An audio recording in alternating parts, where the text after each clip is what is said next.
Thank you for subscribing to Public Advocate. This just happened.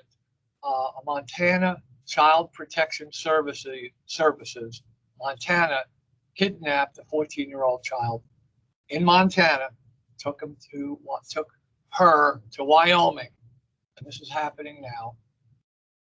This happened this week, but we're getting it, on when the social media works. You get it the day after. This just happened in the last 24 hours.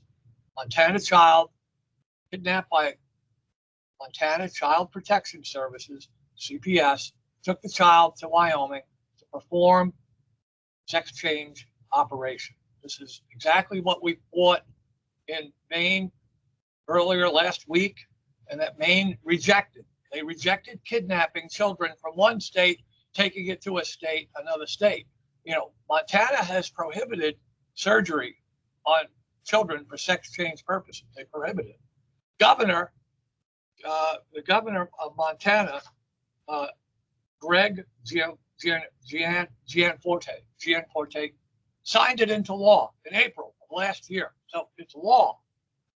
Not allowed to perform surgery in Montana. Public Advocate has rated this state as unfriendly to transgender surgery on children. Okay, but CPS has taken a child, brought them to Wyoming where it's legal, and they have then taken this child up to Canada. I mean, so it's kind of like a international issue here where Montana CPS takes a child to Wyoming and then to Canada. It's kind of like a weird, strange federal violation of federal kidnapping laws, but anything goes when you're part of the transgender mob, even violating state and federal laws. Well, this is what's going on. And in this environment where Montana is worse than Maine, Maine rejected this. Maine said 12-0 just last week. No, we don't want to be a sanctuary state for transgender surgery on children. They rejected it. Public Advocate brought it to your attention, brought it to the attention of our members. Ohio just made it illegal to perform this surgery. Montana made this illegal back in April of last year. So this is not a dull topic. This is a very hot topic. Governor Gianforte is a Republican. He signed it into law, but yet today on Twitter, he wants to give them their best shot at reaching full potential. He wants to give children a full shot, and he has 8 different items in the thread on his at Governor Gianforte, Governor Gov Gianforte. On his Twitter, Gov Gianforte, he says he wants to be on both sides of the issue, basically. He knows he signed it into law, but in this case, it applies because there's abuse of the child. That they want to perform this surgery, which is illegal, but they want to do it anyway in another state.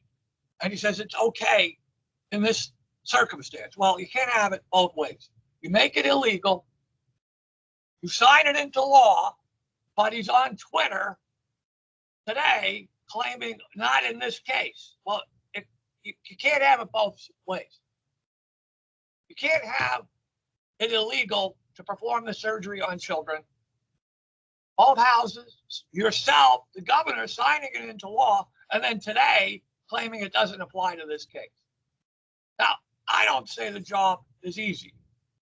I'm not saying the governor and the lieutenant governor are transgender freaks, but they're certainly caving in to the transgender hysteria.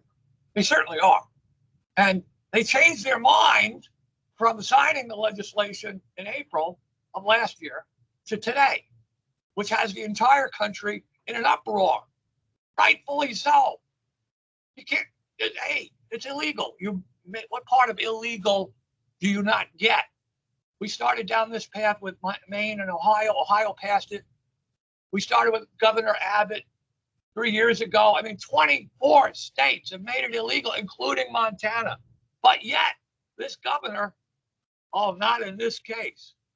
This is a case, it's a 14-year-old. We say specifically, repeatedly, well, how is a 14-year-old capable of permanently destroying their body?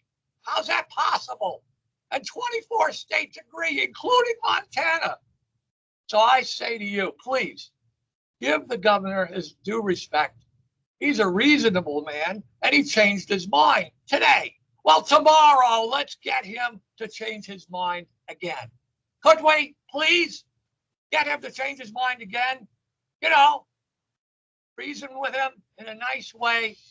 I ask you to use the contact information that we are providing you, but I'm going to tell you his phone number. I already called them and explained. You're not going to get away with this. We're not going to let you get away with it. I'm not going to let you get away with it. Area code 406-444-3111. That number again, 406-444-3111. And his email, obviously his Twitter account is at gov, Gianforte. That's at gov, Gianforte. And his email, oh, this will be easy for you guys, governor@mt.gov. That's governor@mt.gov. MT is for Montana, for those of you in Rio Linda, as Rush Limbaugh used to say. Anyway, no, we're not going to let him get away with it. No, you're not going to let him get away with it. You've got to do something about this. You've got to give them honest feedback. Can't let duplicitous behavior like this occur. This happened once before. Kristi Noem, another governor, vetoed a bill 1 year, barring women from being massacred and invaded in their sports rooms, in their bathrooms, and having men in women's sports. She vetoed it, and then we ragged on her for a year, and she was thinking about running for president. We weren't going to have that happen, but we got her to change her tune. She signed it into law a year later. Well, maybe this guy who signed it into law needs to be reminded what he signed by other people. That's your job. God bless you, and God bless America.